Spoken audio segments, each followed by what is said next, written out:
So when do you know when it's time to sell your investment property? That's a really good question. And to extrapolate on it, I actually came across this Grant Cardone article this morning that actually talks about when is a good time to sell your investment properties. So I actually sourced this article from bankingrate.com, and to save you guys the trouble, I'll go ahead and give you the highlights. So from reading that article, Grant Cardone says when you have hit your target, and for him, usually that target is $1 million should be every real estate investor's target when selling or disposing of their investment or rental property.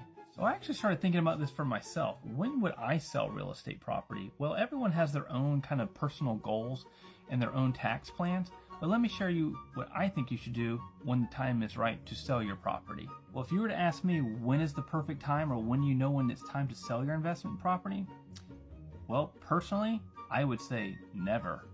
Mainly because of the thing called step-up basis. And if you've never heard of step-up basis, well, it's a basic tax plan that all the wealthy do. And what happens is, let me show you the diagram here real quick. Yes, here it is. Step-up basis.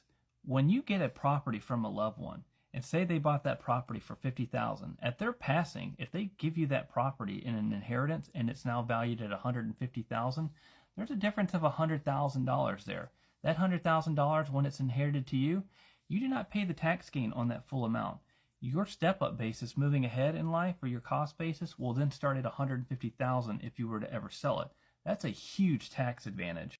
So for me, I would never sell property. All the property that I get, I plan on passing down to our heirs, making sure that they get the full benefits and the tax advantages.